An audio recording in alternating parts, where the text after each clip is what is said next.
Hey guys, Noamada here. Today I want to talk with you about IPO.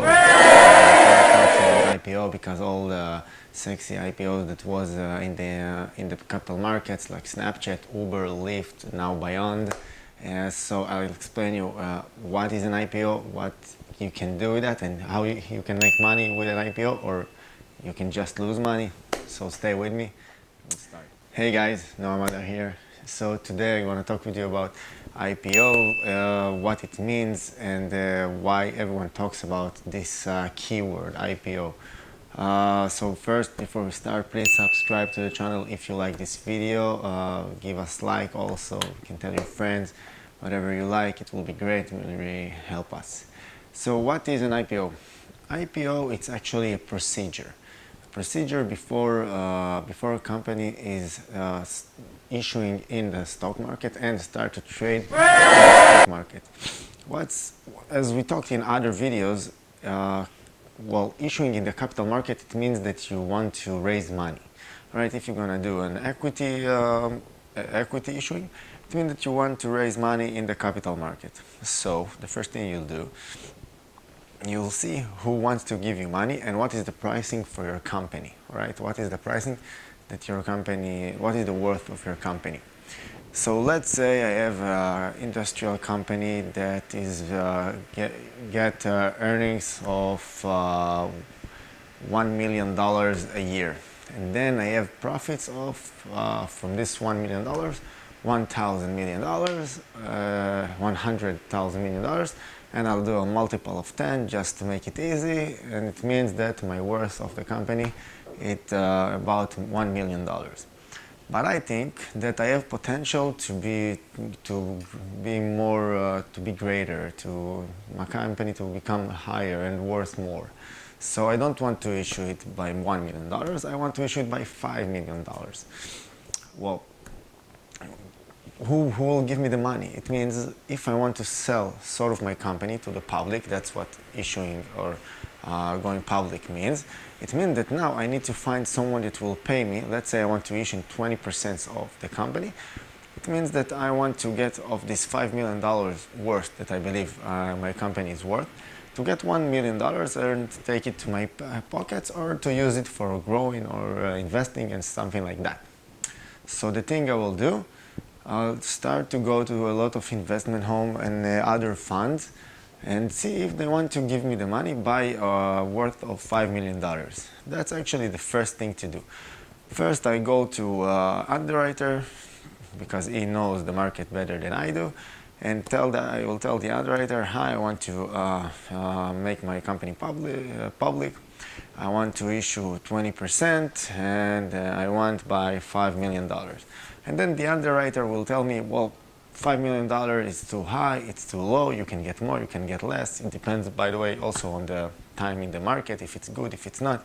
If it's now a pretty hot topic, or the industry is just raising and going up, so it might be easier or higher, it depends. And the underwriter will do some analysis to the company and will tell me what can I do and what I can't if I own this sort of company and I want to make it public. Then the second thing, after me and the underwriter will agree on a price, let's say $5 million, that's what I want, and the underwriter also thinks it's reasonable. Then we'll start to go to all the investment homes and other funds and insurance companies that have money, and a lot of people that have money that will probably want to invest in my company, which means they'll buy stocks, all right, in the IPO, which means they'll buy it before all the others in the market, before the public can buy it. And I'll give them some discount, because this is their bonus for buying first, for buying before all the others are buying. So let's say I have a company that I think worth $5 million, and then the underwriter is taking me to all the other companies and told me this one won't give you money, won't buy in the IPO unless you'll issue your company for $4 million, the other one for 4.5, and like that, and I go and find. So if after a while I go to all these companies and see that no one wants to give me money by worth of $5 million, I can do two things. First is to give some discount and then to issue by $4 million or 4.5 just to see, to fill the market to see if someone will give me money in this kind of price, or to cancel the issuance and not doing the IPO and just keep working as a private company and growing. And let's say next year when you'll be bigger, if you will, and if you believe so you might, and try to issue my company in the price that I want right now. So this is the procedure. So it's actually an IPO, it's actually just buying first, just give you the right to buy first. Why they go to all these funds or all these investment homes? It's easy, because they have money.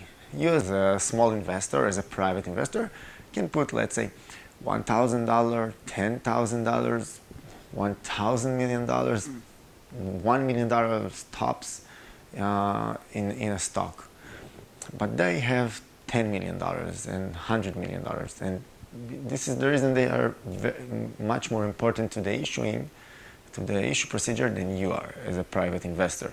So this is why they also get a discount when you do the issuance, and you have a lot of investors that told you, yeah, I will put some $10 million here or $5 million there, like how the investment home do. You'll give them a small discount, like 2.5%, maybe 3%, but this is the kind of discounts they get in IPOs. And that's take me to the point why I don't think you need to buy an IPO. Well, if you buy an IPO, you are buying in the hype, all right? I don't mean like any kind of IPO. Well, Beyond on its first day just jumped 170% up because of all the hype and the strong around the market.